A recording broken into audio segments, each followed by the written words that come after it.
Hello students, welcome to all of you on my channel Easy Physics by GS. So today's laws of motion. In this session we are going to discuss 2019 ITG previous year questions. Here there are two questions we are going to discuss in this video. Okay, and if you want the PPT notes for this lesson, you can check the description box. You get a link from where you can download this. Okay, so in this question, it is from 10th April morning session. It is written, a ball is thrown upward with a velocity, the initial velocity v naught. Okay, from the surface of the earth, the motion of the ball is affected by a drag force equal to m gamma v square. Drag force is nothing but a, you can say, resistance force. Okay, in this case the A is resistance. Okay, so the drag force is coming via m gamma v square, where m is the mass of the ball, v is its instantaneous velocity, and gamma is a constant. Okay, time taken by the ball to rise to its zenith, means time वो time को चाहिए जब वो zenith पे पहुंच जाए. Zenith का मतलब बहुत लोग नहीं समझ पाते हैं यहाँ पर. जेनिथ का मतलब वो अपने मैक्सिमम पीक पॉइंट पे पहुंच जाए. ओके, तो जरा फिगर से समझने की कोशिश करते हैं. मान लीजिए यहाँ से हमने इसको वेलोसिटी v नॉट दी. अब वो यहाँ पर पहुंचा और इसकी वेलोसिटी यहाँ पर क्या हो जाएगी, जी हो जाएगी, क्योंकि जेनिथ पे पहुंच गया है. और लेट उसने हाइट h, ठीक है. और क्योंकि हम इसको अर्थ से फेंक रहे हैं, then there is a resistance force due to gravitation, means G इसके डाउनवर्ड लग रहा होगा. इसी तरह से यहाँ पर हमको दिया हुआ ड्रैग फोर्स. ओके, मतलब एफ डी की वैल्यू जो दी गई है, एफ डी हमने ड्रैग फोर्स दिया हुआ है M gamma we square. Okay, so अगर ड्रैग एक्सीलेशन, मतलब एक्सीलेशन क्या होगा इस केस में, ठीक है, ए ऑफ डी आप करने की कोशिश करो. ठीक है, acceleration due to drag means is coming to be a gamma v square. Okay, so इसका भी डायरेक्शन क्या होगा, नीचे की तरफ ही होगा, और इसकी वैल्यू क्या होगी, gamma v square. Okay, so इस बात को समझो कि जब आपने बॉल को ऊपर की तरफ फेंका था, या स्टोन को, जिसको भी, जैसे यहाँ बॉल लिखा हुआ है, स्टोन भी फेंक सकते हो आप. ठीक है, तो बॉल को जैसे ही आपने ऊपर फेंका था, तो उस पे एक ड्रैग फोर्स लग रहा था और जी लग रहा था, और दोनों के डायरेक्शंस जो थे वो क्या थे, नीचे की तरफ थे. तो इसमें जो लग रहा था रिटार्डेशन, जिसे हम ए से डिनोट करेंगे, A is nothing but, you can say, minus of G plus gamma we square. Okay, ये दिया हुआ. इस इक्वेशन को बनाना और समझना जरूरी है. ये क्या है, रिटार्डेशन है. ठीक है, और वो क्या क्या है, minus g plus minus g minus gamma we square. Okay, minus को मैंने कॉमन ले लिया है और उनको ब्रैकेट में कर दिया है. अच्छा, अब हमको देखिए क्या चाहिए, टाइम चाहिए. ठीक है, कि वो कब तक ऊपर तक पहुंचा, v इक्वल टू जीरो कब तक हुआ. ठीक है, तो v इक्वल टू जीरो कब तक हुआ, जब उसकी वेलोसिटी क्या हो जाएगी, जीरो हो गई. v जीरो से आप ऐसे समझने की कोशिश करो कि हमारी वेलोसिटी जो इनिशियल थी वो v जीरो से v पहुंच जाए, उसका हमको टाइम चाहिए है, ऐसे समझ के चले. ठीक है, तो एक्सीलेशन को हम वेलोसिटी के टर्म में लिखने की कोशिश करते हैं. तो एक्सीलेशन को जब आप वेलोसिटी के टर्म में लिखोगे तो dv बाई dt लिखोगे. ओके, इक्वल टू क्या लिखोगे, minus g plus gamma we square लिखेंगे. ओके, अब इसको थोड़ा सा जी अरेंज करते हैं. ओके, जब हम जी अरेंज करेंगे, then what we have to write down, we have to write down dt, dt को इधर ले लेते हैं. ठीक है, dt इज माइनस, और you can say minus dt is equal to, okay, dv upon, okay, in bracket g plus gamma v square. This you get after the rearrange. अच्छा, ये तो हमको समझ में आ गया कि rearrange करने के बाद हमको ऐसा कुछ मिलेगा. ठीक है, लेकिन इसकी लिमिट्स क्या होंगी. ठीक है, लिमिट्स के बारे में अगर आप थोड़ा सा चर्चा करो, तो टाइम यहाँ पर t इक्वल टू क्या था, जीरो था, और यहाँ पर टाइम कुछ t इक्वल टू t होगा, कैपिटल T हमने ले लिया. तो कहां से कहां तक, जीरो से. ओके, इसी तरह से इधर, वेट अ मिनट, थोड़ा सा इसको अच्छे से लिख देते हैं. इरेजर लगाते हैं यहाँ पर, और हम लोग लिखते हैं यहाँ पर t, कैपिटल T. लेकिन वेलोसिटी कहां से कहां चेंज हुई, वेलोसिटी जो चेंज हुई वो v नॉट से कितनी हुई, जीरो चेंज. ठीक है, अब यहाँ पर आप एक चीज को देखने की कोशिश करो ये जो एक्सप्रेशन है इसको सॉल्व करना थोड़ा सा डिफिकल्ट टफ सा फील होगा आपको, ठीक है। अगर आपने सॉरी इंटीग्रेशन कैलकुलस में फॉर्मूले अच्छे से नहीं आते हैं, ठीक है।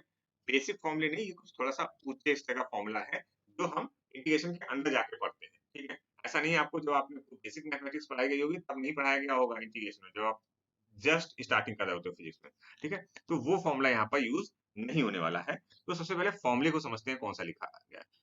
फॉर्मूला है 1 upon A square plus x square dx is nothing but 1 upon a tan inverse x by a। इस फॉर्मूले को हमको यूज करना है प्लस सी। सी क्या चीज है? एक कांस्टेंट टर्म। प्लस सी क्या है? एक कांस्टेंट टर्म। तो ये वाला फॉर्मूला जो है इसको आपको अच्छे से याद होना चाहिए, तभी आप इस क्वेश्चन को कर पाओगे, अदरवाइज थोड़ी सी इशू आ सकते हैं इस क्वेश्चन को सॉल्व करने में। ओके एवरीवन, चलिए तो हम इसको फॉर्मूले को कैसे अप्लाई करेंगे ये देखते हैं। नेक्स्ट स्लाइड पे चलते हैं। तो देखिए यहाँ पर मेरा क्या एक्सप्रेशन आया था। मेरा जो एक्सप्रेशन आया था वो आया था minus d t is equal to d v, okay, g plus gamma we square, okay. और हमने यहाँ कहाँ से कहाँ इंटीग्रेशन लिखा था? 0 से टी लिखा था, और यहाँ पर क्या लिखा था? वी नॉट से 0 लिखा था, ठीक है। अब देखते हैं हमको क्या है, यहाँ पर हम फॉर्मूला फिर से लिख देते हैं जिससे कि आपको समझ में आ जाए। dx is nothing but a square plus x square is equal to integration, okay, 1 upon a tan inverse x by a, ठीक है? ऐसे लिखते हैं। आप देखिए इसको कंपेयर करने की कोशिश करो, ठीक है। जब आप कंपेयर करने की कोशिश करोगे तब आप ये पाओगे कि यहाँ पर a एक कांस्टेंट है, ठीक है। यहाँ पर a एक कांस्टेंट है, यहाँ पर g कांस्टेंट है, लेकिन यहाँ पर गामा और v स्क्वायर लगा है, तो गामा को आप बाहर लेके आओ, ठीक है। जब आप गामा को बाहर लेके आओगे then the expression comes to be, इधर वाले को हम कर लेते हैं, इसको हम t लिख लेते हैं, ठीक है, और माइनस का t लिखते हैं, टी लिखा और 0 से t, ठीक है। और यहाँ पर क्या-क्या रीअरेंजमेंट अभी हमको जरूरत पड़ेंगे, ठीक है। तो कौन-कौन से रीअरेंजमेंट जरूरत पड़ेंगे जल्दी से करते हैं।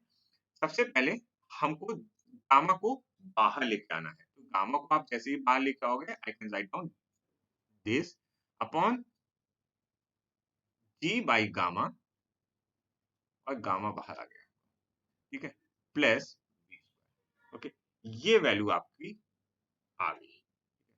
मिनट, थोड़ा सा ब्रैकेट गलत लग गया है। This is now pen this value you get g upon gamma, ठीक है। अब हम क्या करें सिंप्लीफिकेशन के लिए, ये वाला हमारा कांस्टेंट टर्म हो गया और ये टर्म कैसा हो गया? वेरिएबल हो गया dv के साथ, ठीक है। तो आप क्या लिखोगे? 1 अपॉन गामा, ठीक है। यहाँ पर अभी लिमिट्स लगी रहेंगी, लिमिट्स क्या-क्या लगी रहेंगी? v नॉट से 0 तक। तो यहाँ पर क्या हो जाएगा? माइनस t हो गया, ठीक है। ये आ गया, गामा बाहर आ गया हमारा, ओके। अब हम क्या लिखेंगे? इसको, इसको आप क्या लिख सकते हो? स्क्वायर रूट में। जब आप स्क्वायर रूट में लिखते हो तो ये क्या आ जाता है? ये आ जाता है। तो क्या लिखेंगे? 1 upon square root of g by gamma, okay, into tan inverse क्या लिखेंगे? Anyone tell me? tan inverse x upon a लिखा हुआ है, तो यहाँ पर आप लिखोगे v upon square root of g by gamma, okay, tan inverse with a value, what you have to put? You have to put 0 and v naught, okay। 0 और v naught रखोगे तो ये tan 0 की वैल्यू 0 पे होती है, ये क्या आएगा? I can write down again here 0 minus, okay, minus t यहाँ था ही था, 0 minus, okay, 1 upon gamma, okay, gamma ऊपर चला जाएगा, गामा by g, okay, tan inverse, okay, tan inverse v nought, नहीं गामा को ऊपर पहले लिख लेते हैं हम लोग, gamma g into v nought, ये वैल्यू आएगी। हाँ ये, ठीक है। अगर आप इसको थोड़ा सा और सिंप्लीफाई करो, ठीक है, माइनस और माइनस कैंसिल हो जाएगा, और इसको थोड़ा सा आप अगर सिंप्लीफाई करोगे then you get t is equal to, क्योंकि गामा को हम कैसे लिख सकते हैं, रूट गामा, तो 1 upon root of g gamma, okay, into tan inverse square root of gamma by g into v nought, this is going to be a close. तो ये क्या आया, t का टाइम आया, ठीक है, जो हमको फाइंड आउट करना था। तो देखते हैं कौन सा ऑप्शन है, t is equal to gamma, okay. So for this question sine नहीं होगा, ओके, पहला option is correct one, okay, first option अगर आप ध्यान से देखो then this option is correct one. So this is a very very good question, और you can say hard category question, okay, because क्योंकि यहाँ पर देखो एक ड्रैग फोर्स की बात आ रही है और दूसरी जो बात आ रही है इस फॉर्मूले को अप्लाई करने की बात, ठीक है। इवन तो बहुत लोगों को हो सकता है फॉर्मूला आता भी हो, तब भी अप्लाई करने में थोड़ा सा इशू आ सकता है।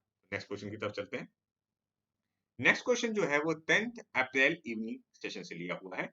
इसमें लिखा क्या है, पहले क्वेश्चन को ध्यान से पढ़ते हैं। लिखा हुआ है, a bullet of mass 20 gram has a initial speed of 1 metre पर second just before it starts penetrating a mud wall. एक मड वॉल है, उसमें वो पेनिट्रेट करती है ऑफ थिकनेस 20 सेंटीमीटर, ओके।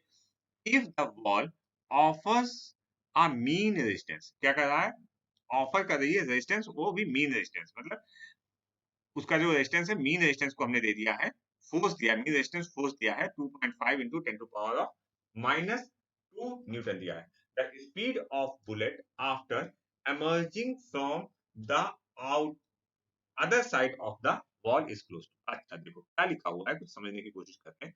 ये एक mud wall, let this is the mud wall, ठीक है, और ये 20 ग्राम की एक बुलेट है, this is a bullet of 20 ग्राम, ठीक है, और इसकी इनिशियल स्पीड v जो दी गई है वो 1 मीटर पर सेकंड, ठीक है, और before it start penetration, mud wall की जो थिकनेस है, ठीक है, जस्ट पहले इसकी ये वेलोसिटी है, और जो इसकी थिकनेस दी है वो 20 सेंटीमीटर दी है, ठीक है, सबसे पहली बात। और रेजिस्टेंस फोर्स जो दिया हुआ है वो 2.5 into 10 to power of -2 Newton दिया हुआ है, ठीक है। तो इस केस में आपको एक्सीलरेशन देखना होगा, जो रिटार्डेशन कर रहा होगा इसकी वेलोसिटी को। तो ए रिटार्डेशन, ये रिटार्डेशन क्यों आ रहा है, due to this mud wall, okay, due to mud wall, okay. So कितना आएगा, इसको हम लिखेंगे 2.5 into 10 to power of -2, okay, upon mass जो दिया हुआ है वो ग्राम में दिया हुआ है, तो आप इसको इसको इतना लिख सकते हो 20 into 10 to power of -3, okay. तो इसकी यूनिट क्या होती है, एक्सीलरेशन की यूनिट क्या आएगी, मीटर पर second square. This is the acceleration, नहीं है ये, एक्चुअल में रिटार्डेशन है जो वॉल की वजह, वॉल जो हो रहा है प्रोड्यूस कर रही है बुलेट को अंदर जाने से, ठीक है। अब क्या कर रहा है कि यहाँ पर हमको वेलोसिटी फाइंड आउट करनी है, ठीक है। Let it be a, if you can take it is a u and let it take be a v. So which formula we have to use, v square is equal to u square, okay, plus 2a, s is nothing but a distance, okay। तो यहाँ पर a जो है वो minus का होगा, तो हम क्या रखेंगे, v square is equal to u की वैल्यू हम 1 रखते हैं, okay, minus of 2, okay, acceleration की वैल्यू यही रखते हैं 2.5 2.5, तो इसको हम पूरा यहीं पर लिख लेते हैं, अगर आप वहां पर सॉल्व करना चाहते हो it is your choice, okay, into 20 into 10 to power of -3, okay. और इसके बाद एस, एस क्या दिया हुआ है अगेन सेंटीमीटर में, तो 20/100, ये वैल्यू आ गई, ठीक है। अगर आप इसको सिंप्लीफाई करना चाहो तो 20 और ये 5 बचा, एंड ये पॉइंट हटाओगे आप तो यहाँ पर एक जीरो बढ़ाओगे, and 5 5 जा 25, okay, here you can say 10 to power of 2, ये और ये गया, and 5 4 in जा 20, okay, so 2 2 in the 4, so you get v square is nothing but 1 minus 1 by, okay, so 1 minus 1 by 2 is nothing but 1 by 2, so this is a square, so v comes to be a 1 by 2, Okay, 1 by root 2, it is nothing but equal to 0.7 meter per second. Okay, everyone. So I think you can understand this question completely कि यहाँ पर simply एक resistance force wall produce कर रही है और v square equal to u square plus 2s use करना है. So this option number, you can say this option number is correct. Option number. Okay, everyone.